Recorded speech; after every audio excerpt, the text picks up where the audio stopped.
Hi, everyone. So, in this chapter, we're talking about social psychology. So, it's the branch of psychology that looks at how a person's thoughts and feelings and behaviors are influenced by other people and their environment.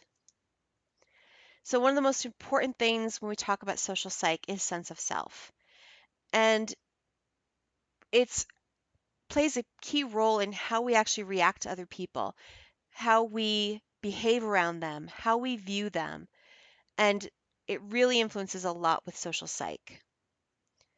Social cognition and social influence, those are the two main ones we're going to talk about. Social cognition is the mental process used in order to make sense of your social environment. And then the social influence, that is the effect of situational factors and of other people on how you behave. So these are the key things we're going to talk about in this chapter. One of the key things we're also going to talk about is personal perception. So it's the mental processes we use in order to form our judgments and draw conclusions about the characteristics and motives of people.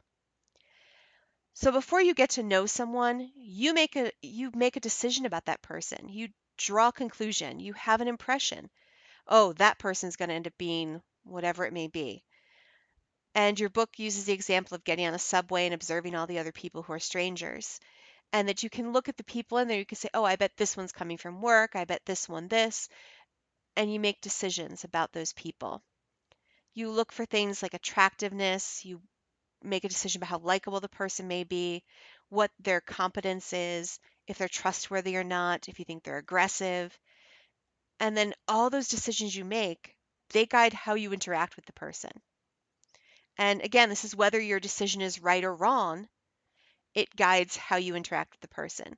So if you look at a person who you think looks really friendly, hey, I could really make a connection with this person. I could talk to this person. Then you're likely to try to have a conversation. You might say hi, you might smile.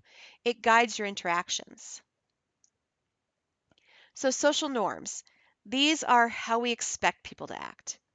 These are our rules and expectations for what's appropriate in certain circumstances.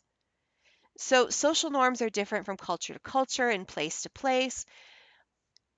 We've talked about how, a lot of us behave differently around our parents than we behave around our friends. It's because of different social norms. So, one of the things, since social media is such a big thing, people will look at profile pictures and look through who's on your friends list, and that's how they make a determination about you. They look at those things and they make decisions about who you are. Are you likable? Do I want to be your friend? And so, right now, with social media being such a big thing, this is where a lot of people are making their judgments. We also need to talk about the halo effect.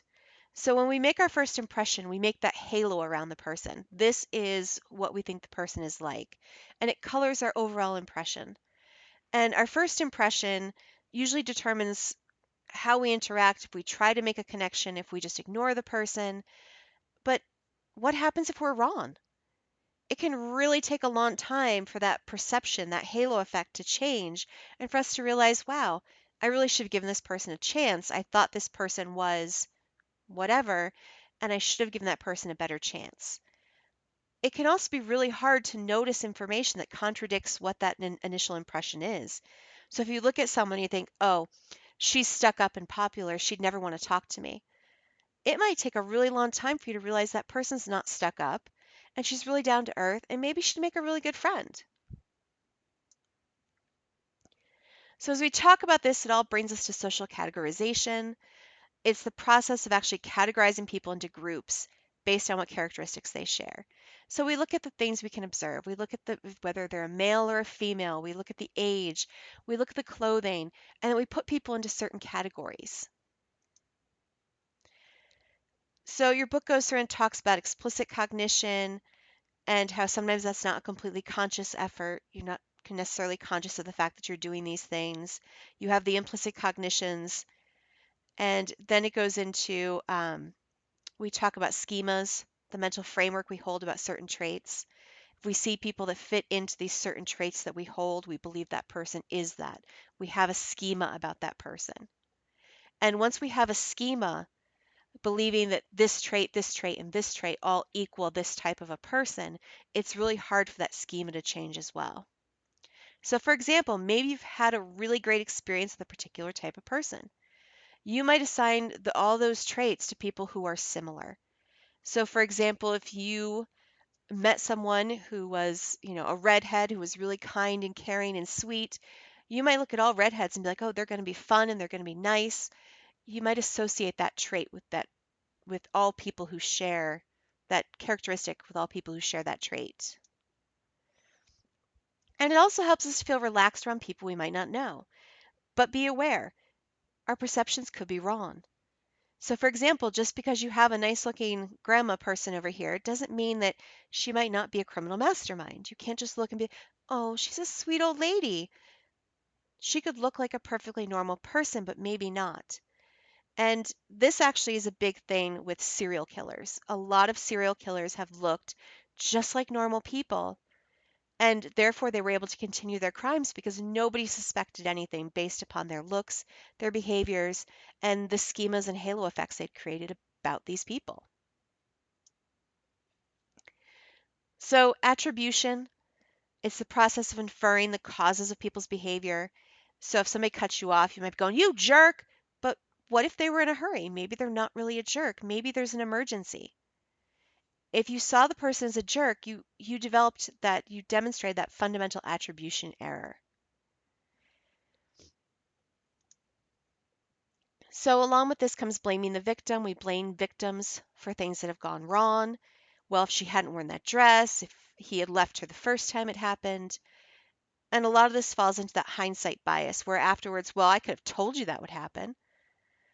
And people tend to blame the victim out of a need to feel as if the world is fair, as if we all get what we deserve, as opposed to this person was innocent and had something done to him or her.